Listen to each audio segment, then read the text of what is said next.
اختتام نے 120 کلومیٹر تک مار کرنے والے فتح میزائل کا کامیاب تجربہ کر لیا۔ پاک فوج کے شعبہ تعلقات عامہ ISPR نے بتایا کہ میزائل زمین سے زمین پر 120 کلومیٹر تک مار کرنے کی صلاحیت رکھتا ہے۔ میزائل کا تجربہ انڈس مشقوں کے دوران کیا گیا۔ تجربے کا مقصد فوجی تیاری اور تکنیکی صلاحیت کی جانچ ہے۔ تجربے کے ذریعے میزائل کے جدید نیویگیشن سسٹم اور بہتر درستی سمیت اہم تکنیکی پیرامیٹرز کی توثیق کی گئی۔ تربیتی تجربہ کا پاکستان آرمی کے سینئر افسران کے علاوہ پاکستان کی اسٹریٹجک تنظیموں کے افسران، سائنسدانوں اور انجینئرز نے مشاہدہ کیا۔ دوسری جانب chairman joint chiefs of staff committee اور چیف آف آرمی سٹاف نے حصہ لینے والے فوجیوں، سائنسدانوں اور انجینئرز کو کامیاب تجربے پر مبارکباد دی۔ اس موقع پر پاک فوج کے شعبہ تعلقات عامہ ISPR نے کہا کہ پاکستان کی علاقائی سالمیت کے خلاف کسی بھی جارحیت کو ناکام بنانے کے لیے پاک فوج کی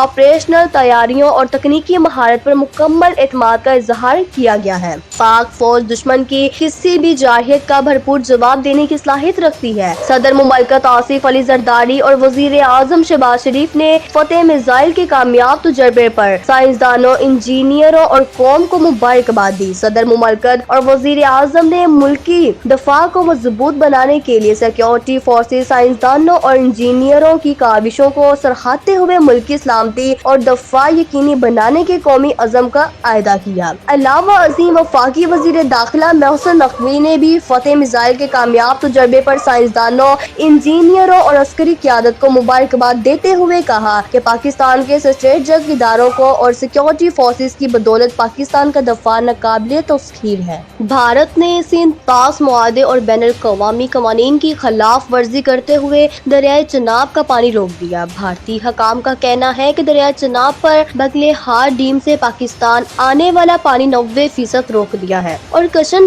گنگا پروجیکٹ کے ذریعے دریائے جہلم میں پانی کی آمد روکنے کا منصوبہ بنا لیا ہے۔ بھارت کی جانب سے دریائے چناب پر موجود ڈیموں سے پانی بند کرنے کی ویڈیوز بھی وائرل کی گئی ہیں۔ ترجمان وابڈا کے مطابق بھارتی اقدام کے باعث دریائے چناب میں پانی کے بہاؤ میں 3 دن سے مسلسل کمی آ رہی ہے۔ ہیڈ مرالہ کے مقام پر پانی کی سطح کم ہو کر 3177 کیوسک رہ گئی ہے۔ 2 روز پہلے پانی کی سطح 87,000 کیوسک تھی۔ اس مقام پر معمول کے مطابق 25 سے 30,000 کیوسک پانی بہتا ہے۔ ہیڈ مرالہ اتھارٹی نے بتایا ہے کہ ہیڈ مرالہ پر پانی کے اخراج کے لیے سپل ویک مکمل بند کر دیے گئے۔ ہیڈ مرالہ پاور پروجیکٹ بھی بند کر دیا گیا۔ مرالہ راوی لنک بھی مکمل طور پر بند ہے۔ دوسری طرف راوی میں بھی پانی آنے کے امکانات مزید کم ہو گئے ہیں۔ بھارت نے 2001 میں دریائے راوی پر 3 ڈیم بنائے، جس کے بعد پاکستان کی طرف پانی کا بہاؤ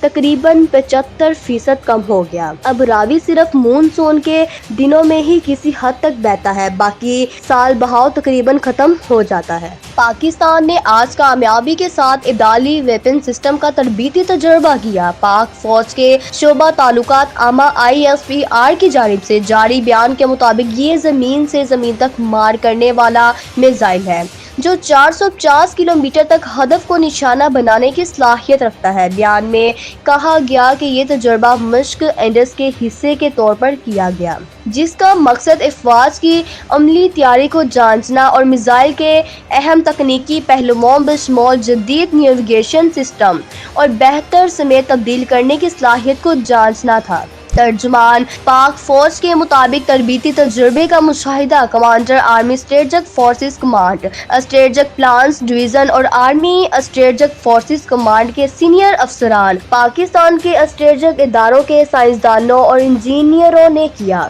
ISPR مطابق صدر مملکت، وزیر اعظم Pakistan, chairman joint chiefs of staff committee اور تمام مسلح افواج کے سربراہان نے تجربے میں حصہ لینے والے افسران، سائنسدانوں اور انجینئروں کو مبارکباد دی۔ رہنماؤں نے پاکستان کی اسٹریٹجک فورسز کی عملی تیاری اور تکنیکی مہارت پر مکمل اعتماد کا اظہار کرتے ہوئے کہا کہ وہ ملکی سلامتی کے تحفظ اور مؤثر دفاعی صلاحیت کے حامل ہیں۔ پہلگام ڈرامے پر کشمیری بزرگوں کا جذبہ قابل دید ہے، جنہوں نے پاکستان، کشمیریوں اور مسلمانوں کے خلاف پروپیگنڈا کرنے والے بھارتی میڈیا کو آئینہ دکھا دیا۔ ذرائع کے مطابق پہلگام فالس فلیگ کے بعد مقبوضہ کشمیر کے لوگ بھارتی فوج پر سخت تنقید کر رہے ہیں۔ اس دوران مقبوضہ کشمیر کے بزرگ نے پہلگام فالس فلیگ پر بھارتی میڈیا کو آئینہ دکھایا۔ کشمیری بزرگ نے کہا کہ بند کرو یہ ڈرامے بازی، اب میڈیا پہلگام میں نہیں آنا چاہیے۔ بھارت نے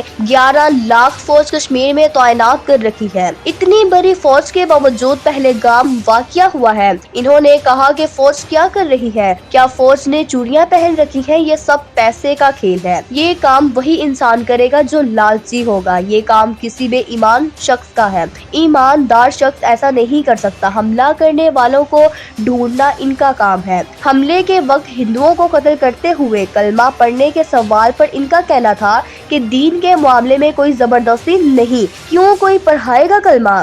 یہ بھارت کے لیے کوئی نئی بات نہیں۔ مہاتما گاندھی، راجیو گاندھی اور اندرا گاندھی کو مارنے والا مسلمان نہیں تھا۔ کشمیری بزرگ کا کہنا تھا کہ کوئی مسلمان دہشت گرد نہیں تھا، ان کو ہندوؤں نے ہی مارا ہے۔ دوسری جانب سیاسی تجزیہ کاروں کا کہنا ہے کہ کشمیری بزرگ کی گفتگو ثابت کرتی ہے کہ پہلگام فالس فلیگ حملہ ہے اور بی جے پی مذہب کی آڑ میں مسلمانوں پر حملہ کر رہی ہے۔